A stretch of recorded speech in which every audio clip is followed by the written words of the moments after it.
Hello and welcome. You're watching Race to Power with me, Ananya Datta. Coming up on this broadcast, Ebrahim Raisi stood tall in Iran's power pyramid, from an attorney general to chief justice to the president.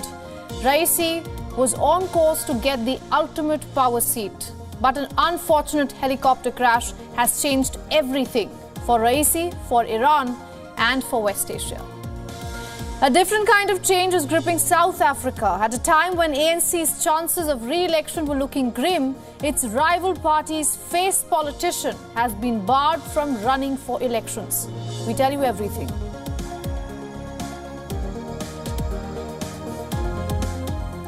Iranian President Ebrahim Raisi died in a helicopter crash today. A man who was once called the Butcher of Tehran was in line to become the next supreme leader. We decode what happens next.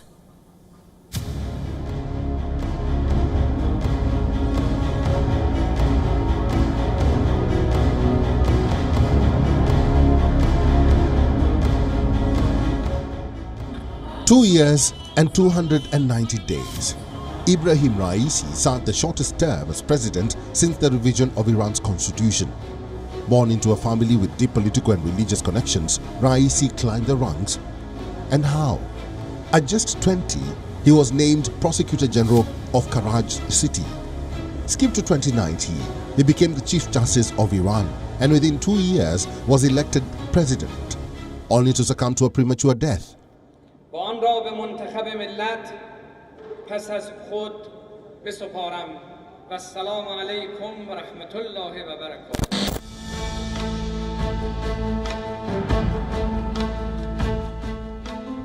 After 15 hours of incessant search operations, the Iranian president was found dead. Bad weather led to his chopper making a hard landing, killing all 9 on board, including the country's foreign minister, Hossein Amir Abdullahian. The untimely death comes at a crucial time for Iran and West Asia. While the tragedy is not expected to disrupt Iran, it has indeed left a vacuum in a country where politics and religion go hand in hand, and Raisi was seen as the best man for the job. He was in line to replace 85-year-old Supreme Leader Ali Khamenei. My anticipation is that we're not going to see a paradigm shift in grand strategies of Iran, but still, these are big losses which could not be recovered this soon. As protocol goes, Article 131 instantly came into effect after Raisi's death. The president in Iran is the head of the executive branch. Temporarily, the first vice president has taken over the duties. 68-year-old Mohammad Mokber is another close aide of Khamenei. He took office the same year Raisi became the president. Mokber will head the government for the time being. Soon, a council will be formed with the first vice president, the speaker of parliament, and the head of judiciary. They will arrange an election for a new president within the next 50 days. It will come less than 3 months after Iran's parliamentary elections. The polls saw record low turnout and anger among the voters. At the moment, there appears to be no obvious successor to Raisi. Experts say it will be weeks before the supreme leader fields his chosen man. But whoever that will be will have to fight issues within and beyond. Bureau Report, WION, World is One.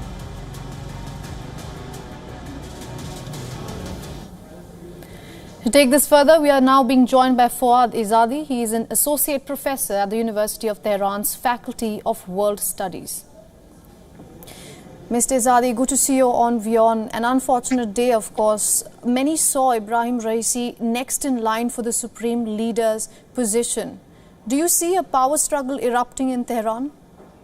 No, I don't see any power struggles erupting. I don't like the type of journalism that you're doing.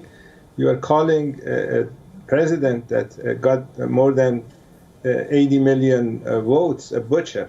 A butcher is Netanyahu that's conducting a genocide in Gaza with the help of the Indian government, I might say. So I think once you decide to engage in serious journalism, you can invite guests from Iran. Thank you very much. See you.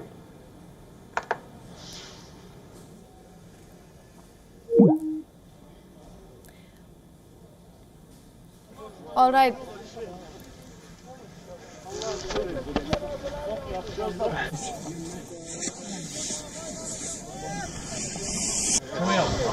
Baba öyle dağıttılar ya oturdu değil mi?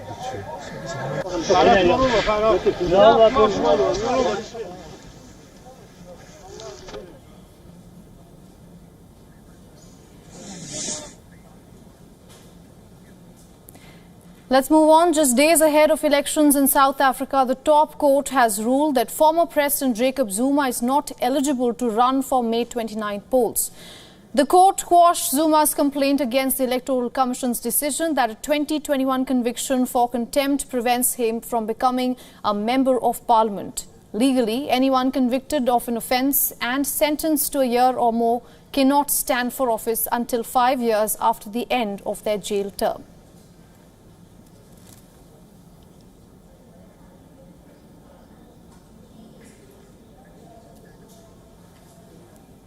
Our correspondent Kalde Nongmu has more on this.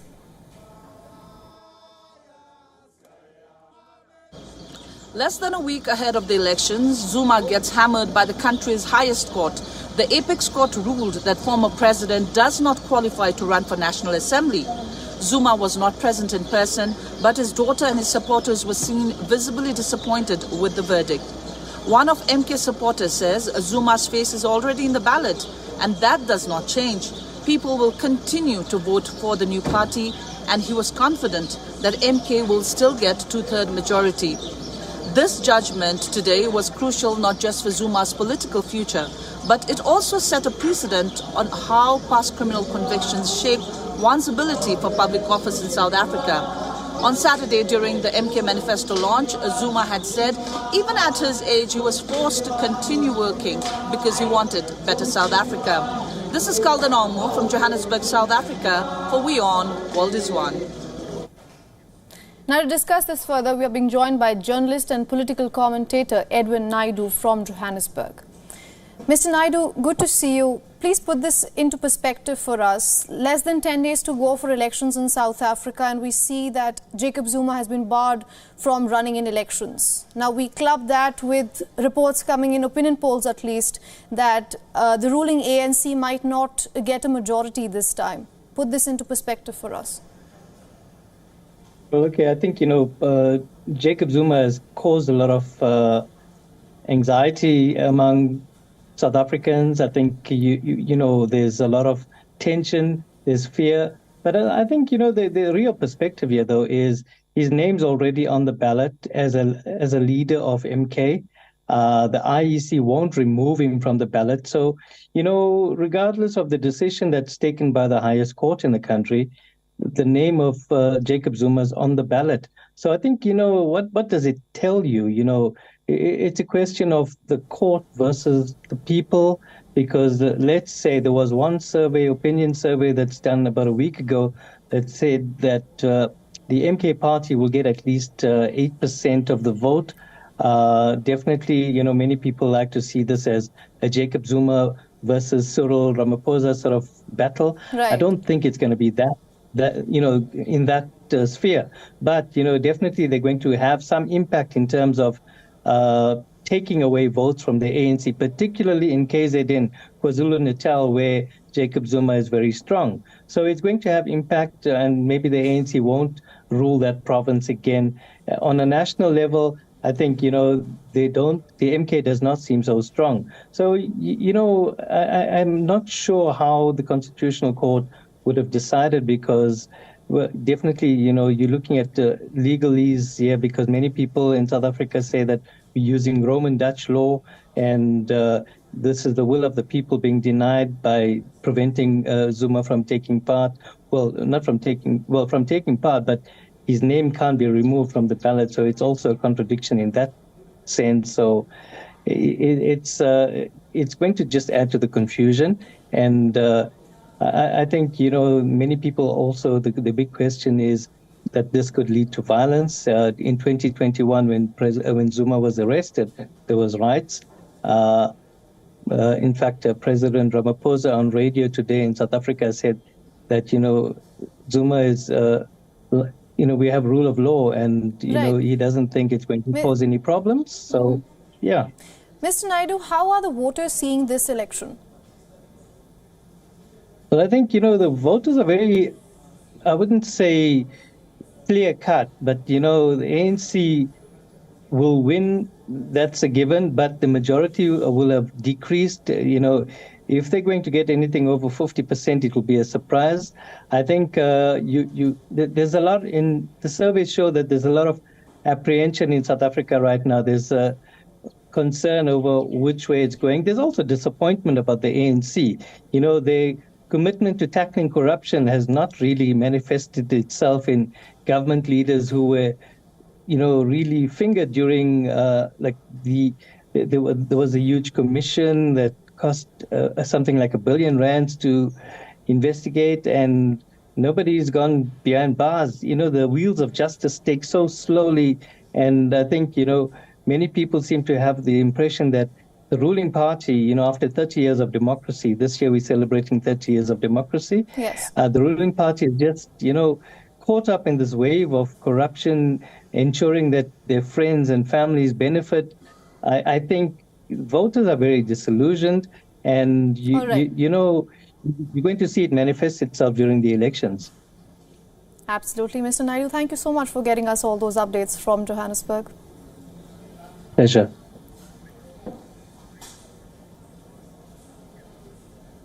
All right, now in India, voting for the 5th of the 7th-phase Lok Sabha elections 2024 took place in 49 constituencies across 8 states and union territories today.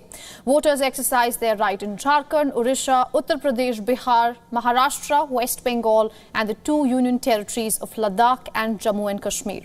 In the Indian state of Maharashtra, voting took place for 13 Lok Sabha seats.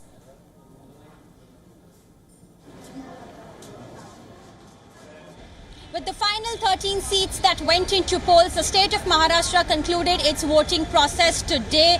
264 candidates were in the fray, and amongst that, the key candidates include the Union Minister Piyush Goyal from the BJP for the very first time, Ujjwal Nikam again for the very first time from the BJP. From Congress, we saw Varsha Gaikwad as well, and in majority of the other seats, we saw a direct contest between Shiv Sena versus Shiv Sena. It will be a real big challenge to see who the voters really decide, because Mumbai always has been a Shiv Sena bastion, a Thackeray family bastion since 30 long years. So the claim of which the real Shiv Sena is, that would have been decided by the voters today in Maharashtra. The state of West Bengal saw clashes between supporters of the TMC and the BJP. Central forces also resorted to charge over obstruction of voting.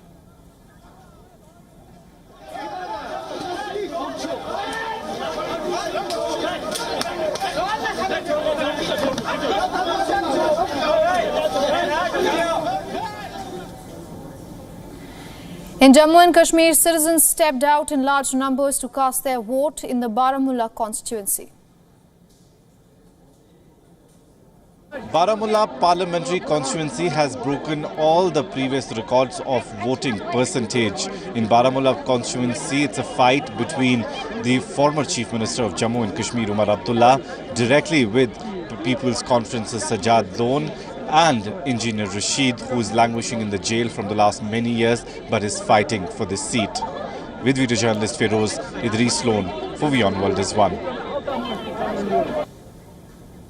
Now in India, there is an update in the sexual assault case against the Revannas. An arrest warrant has been now issued against JDS BJP candidate Prajwal Revanna. He and his father have been accused of rape and harassment by multiple women.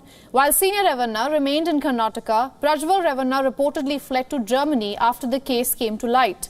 The latest arrest warrant is expected to be followed by a red corner notice, which means global law enforcement agencies will help locate and arrest Revanna if needed. Permission has already been granted by the special court to cancel Prajwal Revanna's passport. Earlier this month, a blue corner notice was issued against Junior Revanna, which urged foreign countries to provide information on him. The blue corner notice was issued after Revanna ignored 2 lookout notices. Remember, Revanna left India on a diplomatic passport. The External Affairs Ministry confirmed that he did not follow the protocol needed before leaving, neither political clearance or a visa note. Meanwhile, at home in Karnataka's Hassan province, the senior Revanna is out on bail after spending 10 days in prison. Local media suggest many women survivors have fled their homes either because they were threatened or due to stigma.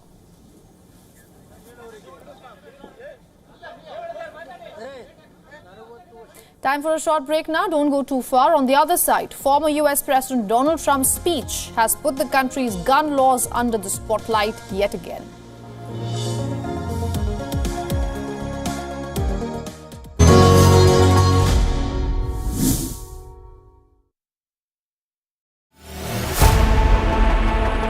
Know more, understand better, think ahead. Hello and a very warm welcome. You are watching Gravitas with me, Molly Gambhir.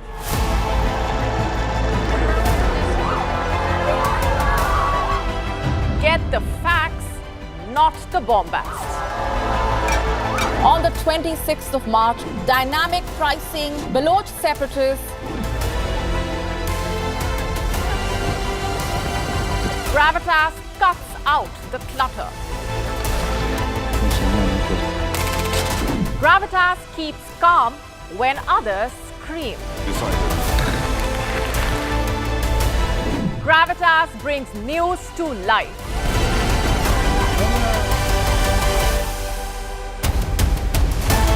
Weekdays 9 p.m. IST, 3:30 p.m. GMT.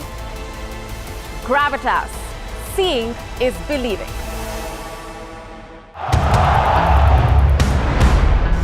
Everyone loves a contest.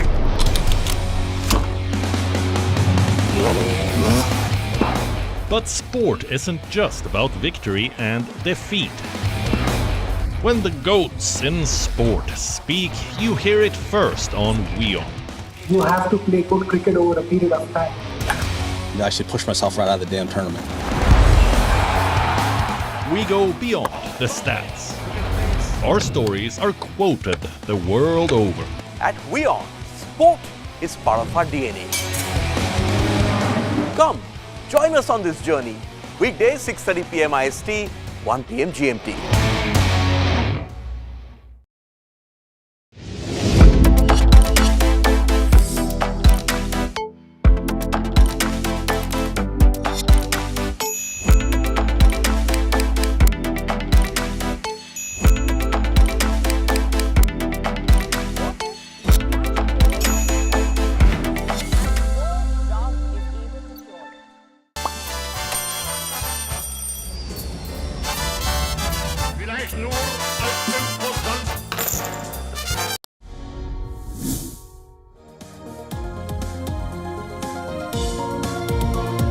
Welcome back. You're watching Race to Power.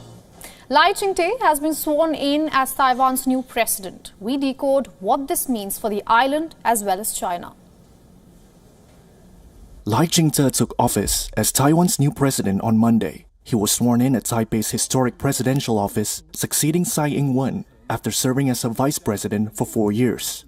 Lai said in his inauguration speech that peace is the only choice and that Beijing had to respect the choice of the Taiwanese people. The future of the Taiwan Strait plays a decisive role in the future of the world, and as the people who take over the democratic progress of Taiwan, the new government will steer peace and maintain the status quo, being neither overbearing nor self-effacing. I also want to call on China to stop threatening Taiwan politically and militarily, to take on global responsibility for the maintenance of peace and stability, and to ensure the world is free from the fear of war. In attendance at the ceremony were former U.S. officials, lawmakers from various countries, and leaders from some of the 12 nations maintaining diplomatic ties with Taiwan. Lai said that people must be realistic about the threat posed by China, and the island must show its determination to defend itself. We have the ideal to pursue peace, but we must not have illusions. As long as China does not give up using force to invade Taiwan, citizens must understand this. Even if we accept all of China's claims and give up our sovereignty, China's ambition to annex Taiwan will not disappear. Since his election victory in January, Taiwan has faced continuous pressure from China, including frequent Air Force and Navy activities near the island. Beijing sees democratic Taiwan as part of its territory and hasn't ruled out using force to bring it under its control. What I want to emphasize is this: Taiwan independence is a dead end. No matter under what guise or what banner, pursuing Taiwan independence and secession is doomed to fail. U.S. Secretary of State Anthony Blinken congratulated Lai, saying the United States looked forward to working with him to maintain peace and stability across the Taiwan Strait.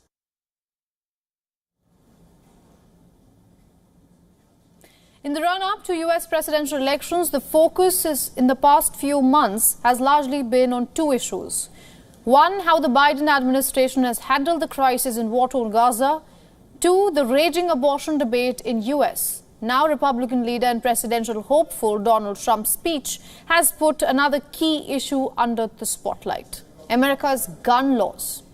Just on Sunday, the Republican frontrunner addressed the annual National Rifle Association Leadership Forum in Texas. And this is what Donald Trump had to say to gun rights supporters. I don't know what it is. Perhaps it's a form of rebellion because you're rebellious people, aren't you? But gun owners don't vote. What is that all about? If the gun owners voted, we would swamp them at levels that nobody's ever seen before. So I think you're a rebellious bunch. But let's be rebellious and vote this time, okay? Crooked Joe has a 40-year record of trying to rip firearms out of the hands of law-abiding citizens. He's always wanted to do that. Trump's latest speech brings the focus back on the country's struggle to exercise gun control amid an alarming number of shooting incidents. Earlier this year, a surge in mass shootings had prompted calls for several Democrats to place new restrictions on arms ownership. Should Trump come back to power, overturning purchase restrictions will likely be high on his agenda. The influential gun lobby in US has long supported the Republican camp to oppose stricter gun laws in the country. During the 2016 presidential race, guns rights support groups backed Donald Trump, and they remain a strong vote bank for the red camp.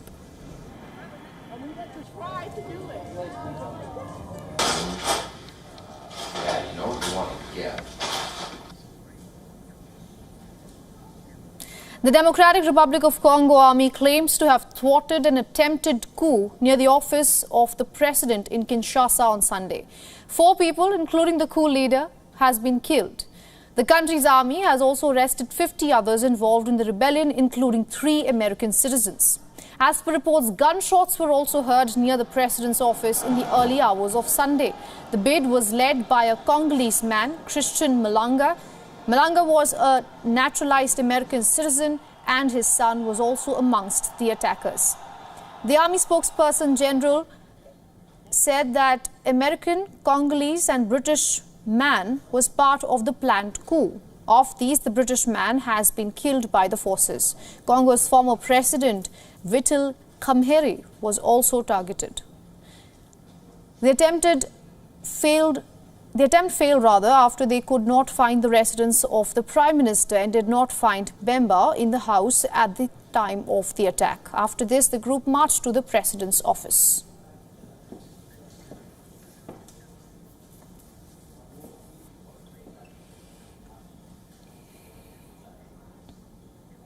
And with that, we are wrapping up this edition of Race to Power. Thanks for watching with me, Ananya Datta.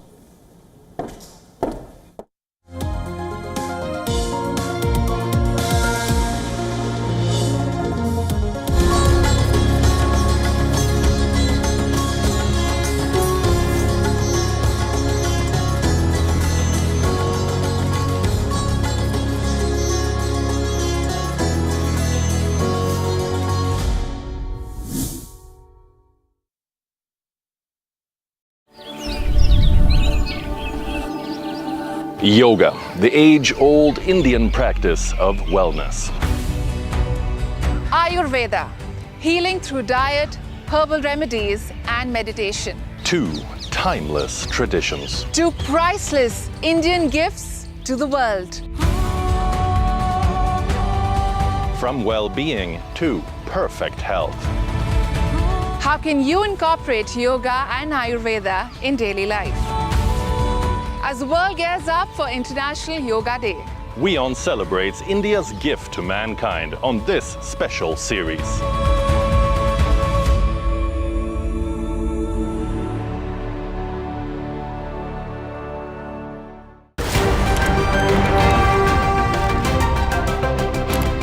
Ready to dive into your daily dose of news? Bringing you what's trending in the West and all that's setting trends in the East. And all of this served up with a side of insightful banter. We don't just bring you the latest stories. We bring you your talking points for the day. And while you do that, from the busy streets of New York, I will provide you with deeper insights on the developments through the course of the day in the U.S. And I will be here at the WION